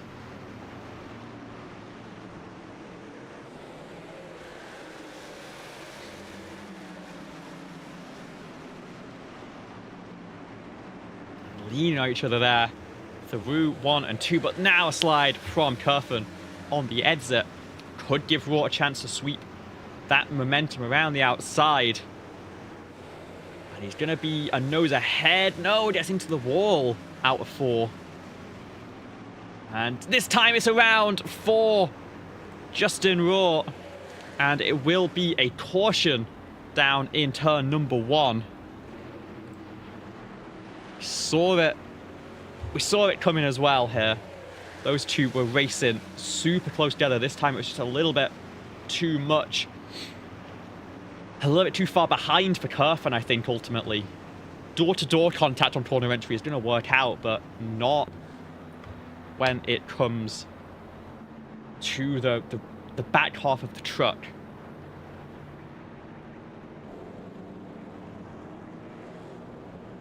Aaron Von Druska, though, will keep an eye on the number 88. A very lucky doddy indeed. I mean, bouncing onto off the lead like a rabbit, you could say. But hopping back around the field, the third lucky dog that Von Druska's picked up in succession. And it will move the number 88 truck, wounded as it is on that left front corner, back onto the lead lap. We now have 17 drivers in the clutches. Sporty Zach Probst is looking like he could be out of this one. 8 laps down and still taking repairs down on pit road.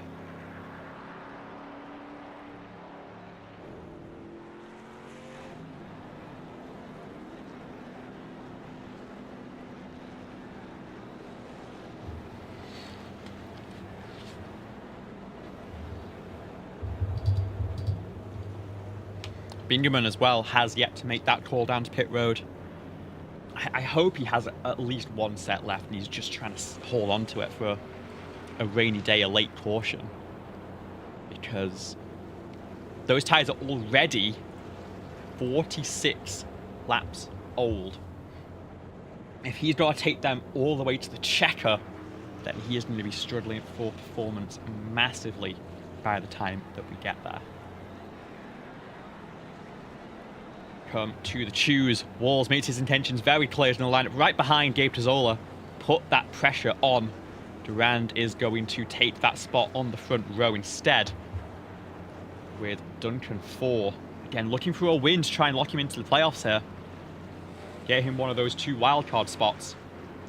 In a lineup on the inside of row number 2.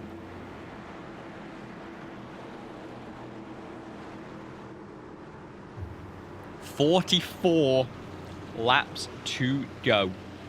Gabe Tazzola has led more than 100. Is going to get the getaway here. Nearly gets pushed by Walls as contact behind. Kemp is under a little bit of pressure as well.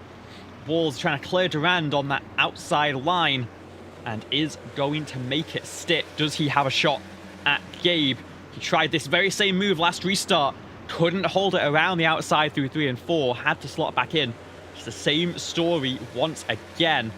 This time he goes inside in 1 and 2. Zola going all the way into that 3rd lane. But he's not quite cleared just yet. Walls has a shot to make a dive.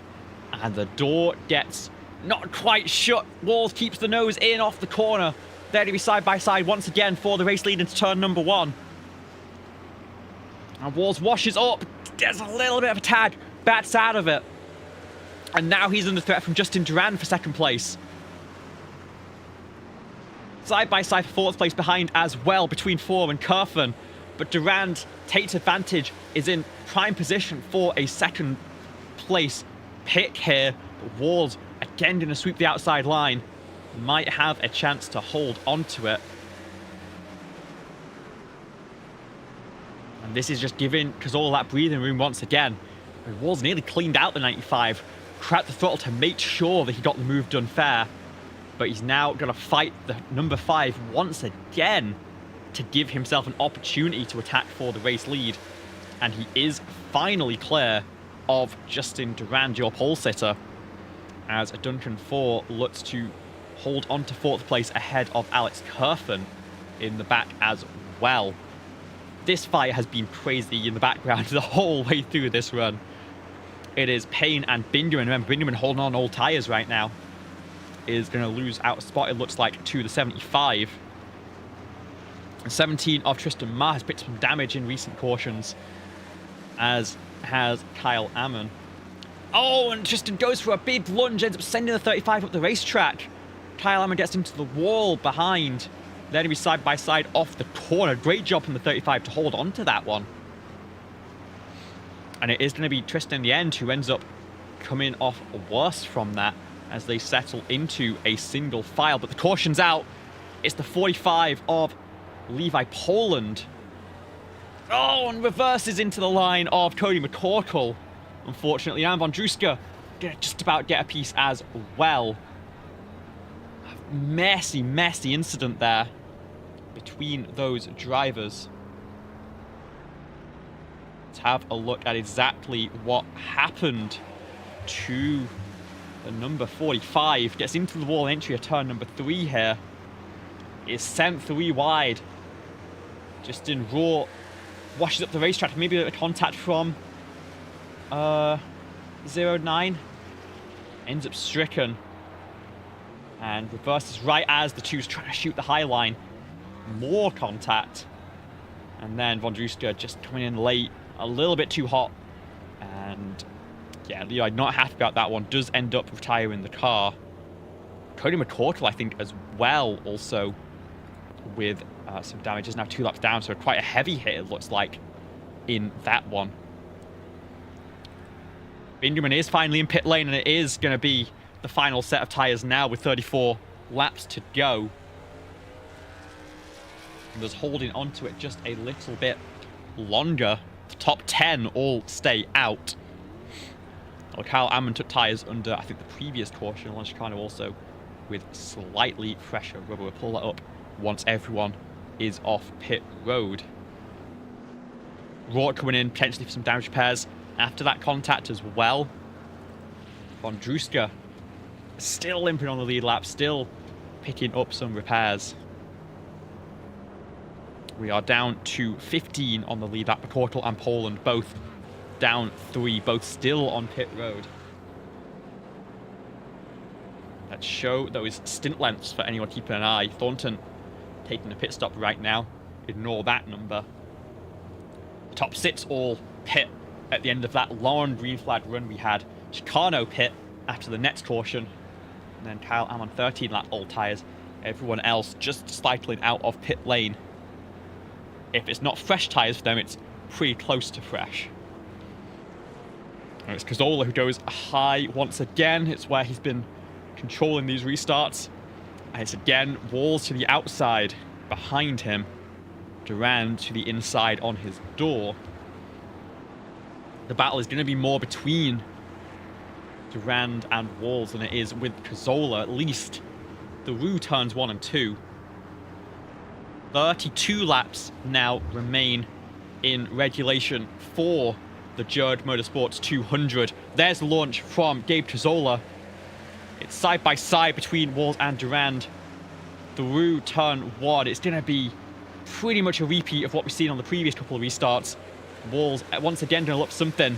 You see Cazzola covers the inside early coming down the backstretch. Walls has to just stay tucked in behind this time, but it could give him a better run off the corner potentially. And he's going to go for that lunge down into turn number 1. Gabe all the way up against the wall this time. That might kill momentum slightly.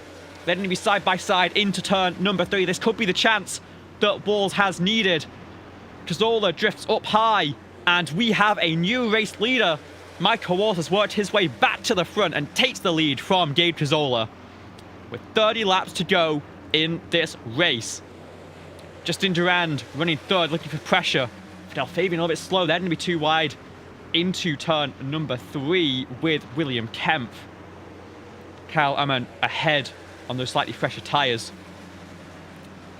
But then Kemp on much fresher tyres, as is Bingaman now climbing back through the field. Duncan 4 goes to the inside of Justin Durand for 3rd place. Can he clear off the corner? He's close. He's going to be the nose ahead into turn number 1. The outside line is dominant on corner exit here, and Ford gets the wheel spin. Can he try and challenge into turn number 3 still? He's going to have the nose there. It's all about getting enough of a run through turn 1, 2 on the inside that you can challenge, you can stay there to then try and make the move in 3. Ford just couldn't quite get the throttle down and is going to have to slot back in behind. William Kemp to the inside of Alex Kerfen here. A little bit of whittle from Kyle Ammann behind. We'll see whether William Kemp can use that tyre advantage to make this move work. He's nearly clear off the corner even. Gonna have a nice time into turn number 3. Just has to hold it tight. Let the 30 wash up. He's got Duncan 4. He's now tucked up the inside of, in fact. William Kemp is slicing through the field on those fresh tyres. 25 laps to go here at North Wilkesboro, and Kemp is up into 4th position. He's displaced Duncan 4, who is now fighting, has to fend off Kerfen with Bingaman and Chicano behind. These fresh tyres really crucial. Now we've gotten into a bit of a longer run. 28 lap delta between Kemp and Durand. He's already to the inside and into turn number 3, where again the inside line really pays dividends. William Kemp is charging through the field here, now up into the podium positions.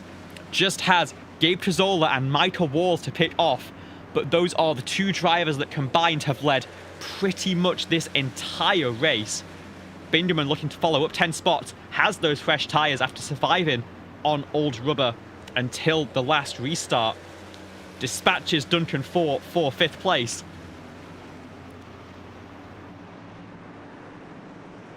And this is a huge, huge charge on fresh rubber. This could be a fight between Bingaman and Kemp to see who can get around these leading drivers quicker. Kemp to the inside. The Rue 1 and 2. What a run through the mid-corner. It puts him in position to attack in turn 3 on the inside line. Tazzola really tries to wash it around the outside. And he just about keeps the nose there for corner entry into turn number 1. But we could see, with a tyre advantage, Kempf might be able to complete this move on the inside in turn 2. And yes, he does. What a fantastic display of talent and of grip. William Kempf is now 20 laps to go to try and charge down Michael Walls for this race win. Great strategy call from Kempf and Bingaman. They've timed this perfectly as we've hit the green flag runs.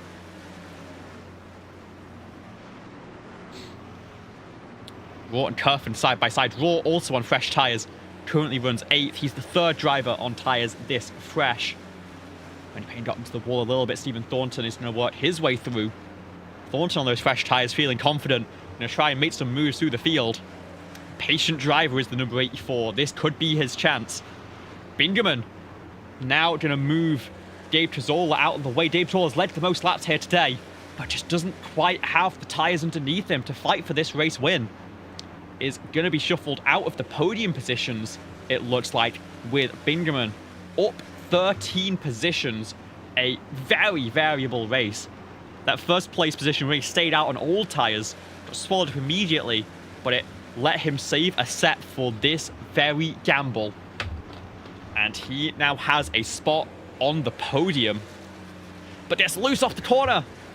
Tazzola gets through, Durand gets back through. Bingaman now back down into 5th place. He's going to have to redo all of that work, and now has Justin Raw 2 positions behind, who's going for a move now on those fresh tyres. That might be the chance going unanswered for the number 35. And there's going to be contact in the background.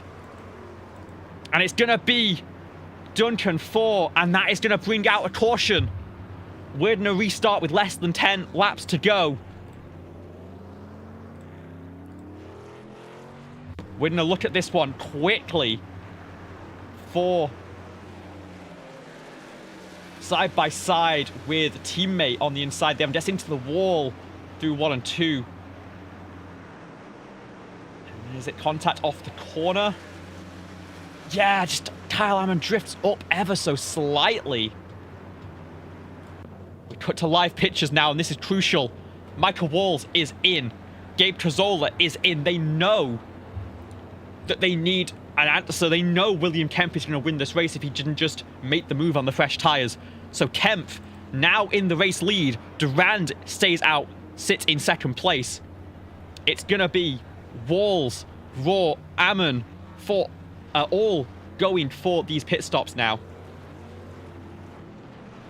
Justin Raw is going to win the race off pit road ahead of Michael Walls, with Alex Kerfen behind. And this could be a grandstand finish for the BSR Grid Network Truck Series return to North Wilkesboro Speedway.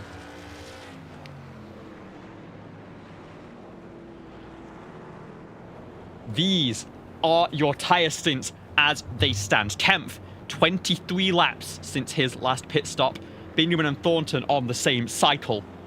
Justin Durand and Randy Payne gambling, staying out on 50-lap old tyres for track position.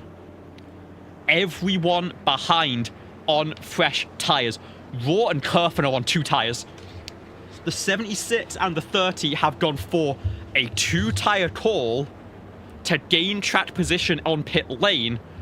Everyone else, including Walls, behind in this group are on 4 fresh tyres. We are stacked up.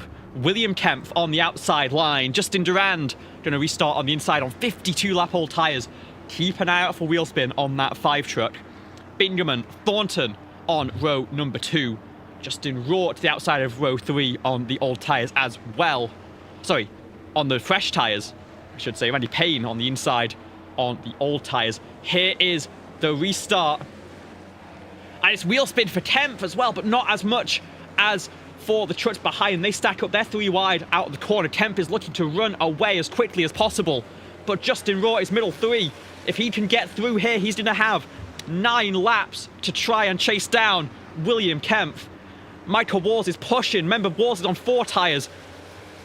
Raw is on 2. Raw is through into 2nd place. Wars is through into 3rd place. Bingaman is on all tyres. 26 laps, and he's turned. They're through 3 wide. I don't think he realised it. Caution, and that's Turfin into the attenuator. And goodness, a huge, huge incident to end this race. Massive damage for so many trucks here. Let's go back to the initial incident there. And we're going to have to slow this down massively. See the 3 wide off the corner. Raw slides through. Walls slides through. Roll through turns 1 and 2 here. You've got Cazzola on fresh tyres, Durand on fresh tyres. No, Durand on all tyres, in fact. And he just washes out, gets spun into the wall. And this is crucial. A 95 gets turned around. The 30 and the 25 just clips 10 with the 30 and the 84 with massive hits. The 84 ricochets into Fidel Fabian as well. Track blocker ahead. Duncan 4 picks up big damage and has a black flag to serve as well, it looks like.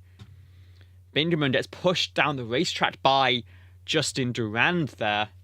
Huge, huge incident stemming from just 3 wide. The inside truck washing out just a little bit too much.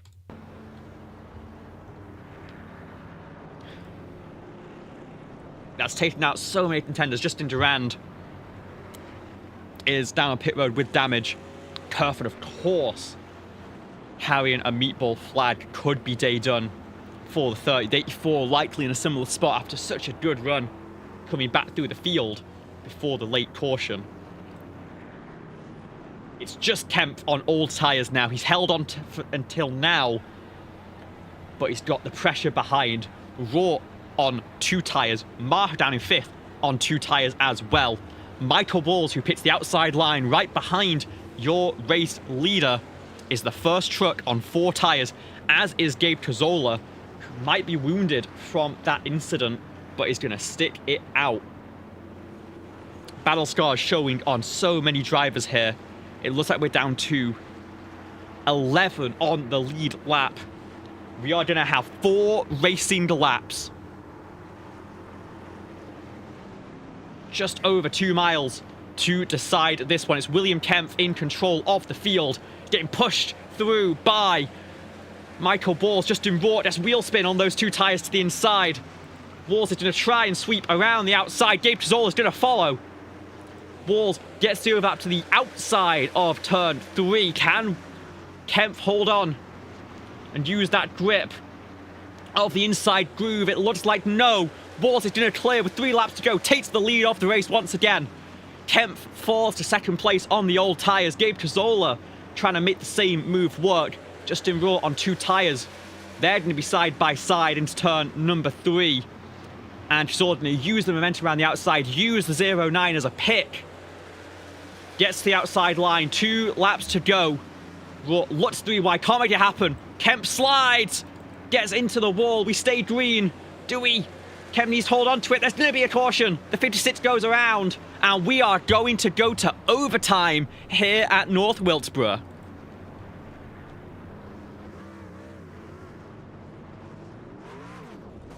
Ammon and Fabian in a terrible state. Ammon going to have to tow. A horrible end to a fantastic day for the number 56 truck. It was chaos at the front of the field. Of course, we had the 0.9 slide, trying to fight for everything in that middle groove. Slides up the racetrack. Gets into the wall. The 11 is going to, I think, make contact. Try and tuck back down. This is where Kyle Ammon enters the picture, trying to go low, avoid the incident, and is going to, I think, bottom out slightly on that seam. But actually, it's the 11 recovering washes down a little bit after contact with the 09. That's Fidel Fabian. It spins Kyle Ammon up the racetrack. So the three of those drivers, the people with the biggest damage from this. 35 just about avoids Fidel Fabian, who ends up stricken. And, I mean, clumsy rejoining, but I think both drivers pretty much done. There's no time to recover in a situation like that. So this is our first of, I believe, 3 possible attempts of overtime.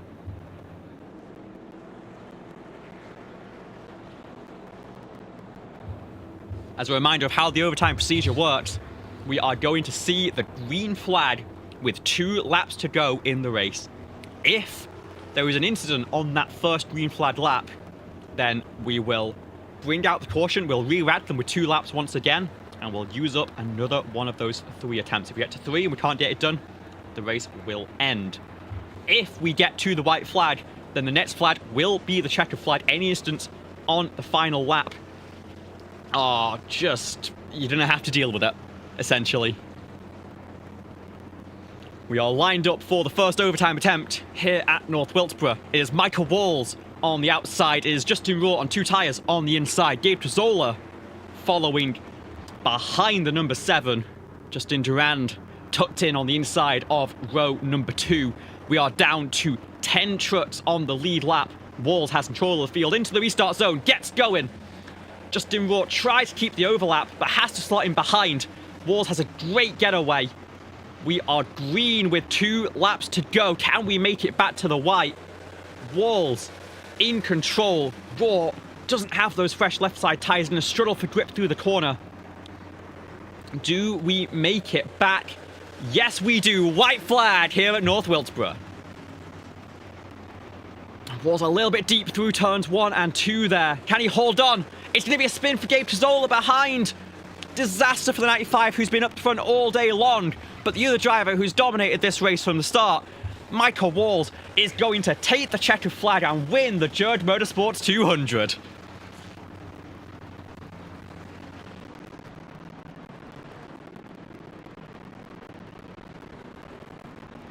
What a crazy, crazy finish.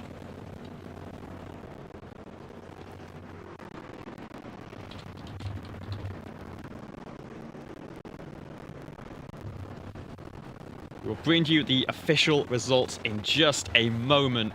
But one thing is for sure, the number 7 does bring it to victory lane. He's going to burn it down here in front of the fans at North Wilkesboro.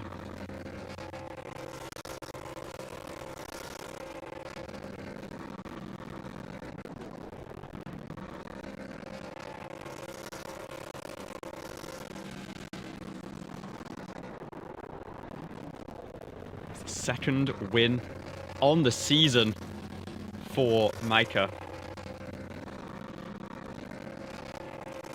It's ahead of his teammate once again. Goat Racing 1-2. Justin Durand covers after that lap 1 incident and will finish as the final spot on the podium. What a run from the number 7. He led 78 laps. Most of those coming at the start of the race, but also picking up the most important of them all.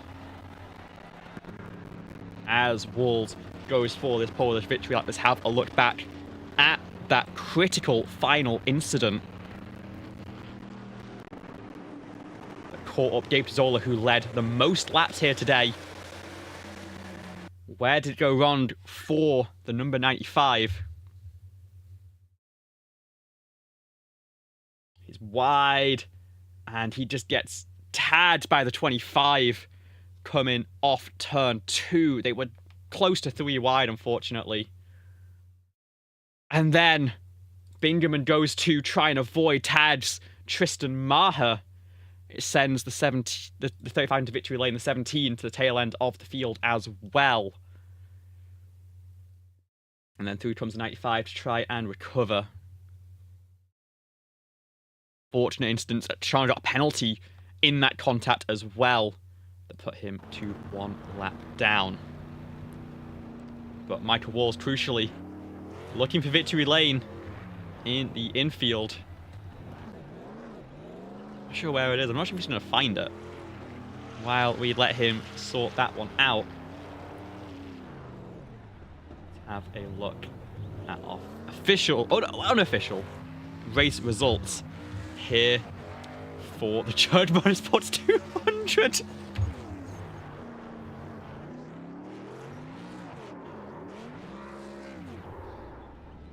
Okay, I'm glad you waited to see that. That was spectacular. Your final results here at North Wilkesboro. Michael Walls charges back through the field, holds on by 0.2 of a second over Justin Rohr, whose two-tire gamble nearly paid off. Justin Durand comes home in third after spinning on lap 1 from pole position, recovers for a podium. William Kemp and Aaron von Druska round out the top 5. Gabe Cazzola led 113 laps today, gets tagged on the final lap, unfortunately, has to recover for 6th place, with Tristan Maher finishing in 7th behind, ahead of Fidel Fabian, the last car scored on the lead lap. Chicano and Bingaman picking up last lap penalties that get them scored officially 1 down. Kyle Ammon ends up finishing 7 laps down after getting caught up in that final regulation incident. Duncan Ford comes home in 12th position.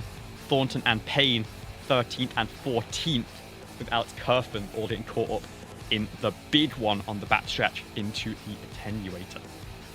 Cody McCorkle will come home in 16th place. Levi Poland will finish in 17th, with Zach Probst, Dawson Allen, and Rivers Jones your final retirements from tonight's race.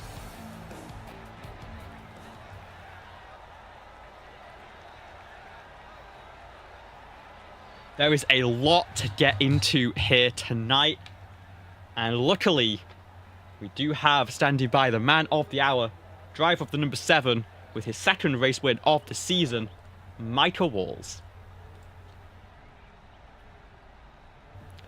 Micah, welcome to the booth, and what a crazy race that was. You were up and down the field a number of times. Talk us through stage 1 for the first part. You had a great run there and took the stage win. Yeah, stage 1, we absolutely dominated, and we got a stage win and got a little bonus point for the playoffs going into the playoffs here soon. But after that, we kind of busted our ass. So yeah, you had that incident. That inside line on restarts seemed to be a killer all night long, and. Did you go a lap down from that in the end, or did you manage to stay on the lead? No, I managed to stay on the lead lap. I mean, you would have got a lucky guard eventually, because we did have a string of cautions throughout that race, a couple of chains that came through, and eventually you ended up being able to take advantage of a fresh set of tyres late in the running. I'm going to talk to both you and your teammate about this one. You opted for 4 tyres. Justin Rohr went for 2 under that last set of stops. What did you think about the 2-tyre call? Were you ever considering going along with that one? I wasn't. I mean, he was, because he pit earlier and he had a little fresh tires to me, so he did that, and I felt like 4 tires was probably going to be a lot better, and he had damage right there at the end too, so. And then talk us through those final laps and making those overtakes for the race win. Just how important was that extra grip right when you needed it most? Yeah, that whole last run after we took the 4 tires, it was tricky going 3 wide with some of the people. I mean, it was always really sketchy with how people run their line. But somehow we managed. But watching teammates in the back get wrecked was also kind of funny and dumb at the same time. So yeah, a very tricky race, but you were able to come out on top and take your 2nd race win of the season. Looking forward to the finale for the regular season next week over at Talladega. What's your strategy going to be to try and overhaul Justin Rohr for that regular season championship? Yeah, I really don't know. I don't know. We're just going to have to get lucky and get a good finish in one of the races and see how close we are after the first one, and see what we got to do. So. All right, well, I will wish you the very best of luck for that. One last thing before you go, of course, is anything you want to say to the fans at home, now would be the time. Congratulations on another race win. I got to shout out the GOAT guys, got to shout out Bill, and got to shout out my new wife. Oh my god, congratulations. Thank you. I'll let you get back to her, and congratulations, and we'll see you next week. All right, thank you. That was race winner, Mr. Micah Walls. We go now to our second place finisher, teammate of the number 7, Justin Raw. Welcome back to the booth. And we're talking about it with your teammate, but that 2-tire call in the last set of pit stops, talk us through it. Well, I had better tires than them anyways because I got wrecked and then took tires there, and then we weren't going to pit again, I didn't think, and then we ended up anyways. But yeah, I saw the guys in front of me. I was thinking about staying out, but I was going to restart, I want to say 4th or 5th anyways on older tires. So just not really like a position I wanted to be in. I wasn't sure if I was going to get ahead of Micah and Gabe because they were so far ahead of me entering pit road, but got by both of them, and worked out that we didn't wreck. Micah, he was really aggressive, and he took care of us, I guess, but it was pretty scary with the tire differences. And those older tires that Kemp had and everyone else up there were a lot slower than I thought because I knew they were wearing a bit, but I just didn't think they were going to wear that much. I noticed early in the race, it took a while for them to even out. And there's a run where, the top 4 or so were on the same tires for a really long time. Me, Gabe, Kerfan, and Duncan, I think. And we were able to, I fell back a little bit, and then by the time, right before the caution, I was running quicker laps than the guys on way fresher tires. So it really seemed like tires didn't matter nearly as much as heat, and I think our tires were just not overheated, and maybe some of those guys were up towards the front on that last restart. Yeah, I was surprised by that. I think it was just because it was so stop-start for the for that early run that it didn't really pay off. But when I saw drivers like Kemp charge through on the sort of penultimate sort of long green flag stint, I was surprised, and it felt like you had to respond with something. In the end, the pit stop was the correct call, but maybe 2 tires didn't quite pay off. Do you think you had a shot there at Micah? And more importantly, what do you think you have to do next week to hold him off for that regular season title? I think I did just as good of a job as I really could have. I think the 2 tires worked really well for me. I would have been way too far back to do anything and just in the hornet's nest, and I had 16x and it's 17 for a penalty. So, that whole last run, I was sweating bullets, just trying not to get run anyone over that whole time. It was really just stressful. I still second. I think the 2 weren't really much slower than the 4 were, just because there was so little laps on them in the left side. The right side's barely wore, let alone the left side. So, yeah, we were pretty much in equal tires, but he was a lot better than me. I ran him down on the very first run, right before the stage, and then that caution, so we didn't really get to battle it out like we could have. But, I think in general, he's a lot better on short tracks. So I don't think I really had anything for him. And yeah, I had 16Xs. There's really nothing I could have done. I wasn't going to risk that. And he didn't do anything too stupid to me at Eldora when he could have. So, we're teammates. We like to race clean together, and we do a pretty good job of it, I think. And yeah, Talladega, I just have to qualify up front. Hopefully I might have an EOL. I think I caused 2 wrecks. I don't know. We'll just see how they look at it. And I don't really know the penalty system either this season too much because I haven't really been too heavily involved. So hopefully I don't have any OL, so I can just go get stage points because I'm pretty good at qualifying on the plate tracks. I think I could probably win the pole for the races there. And then, yeah, I mean, just get stage points, really. I have a pretty good gap. I mean, he gained a bit on me, but not too much. 1 point in the stage and then 5, I think, in the race. So I should have still over a 20-point gap, I think. So, yeah, just no disasters, really. If I just get stage points both times, good stage points in both the races, I should be good to take my first round bye for the playoffs. All right, well, I'll wish you the best of luck, as I did with your teammate with that one. And if there's anything else you want to say to the fans at home before we head off, now would be the time. Yeah, shout out Micah, of course, for the win. Gabe here and up front all day. It was fun racing him for once. Fabian, he was pretty quick, I think. He got up there a couple times. Duncan, he looks forward to this track no matter what, whether it's paved or not. So for him to be out there, and his paint scheme was a throwback to his first ever win for Godink in a different league couple, I want to say 2 years ago. So yeah, that was really cool to have out there. Rivers, I really hope he can get his internet under control for the playoffs. It'd really suck if he didn't even have a chance at anything. Jurg, Steven, and Gabriel are racing Nitro. Shout out to them. And yeah, thank you for the broadcast. No worries, you certainly put on a great show. Once again, good luck next week, and we'll see you at Talladega. Thank you.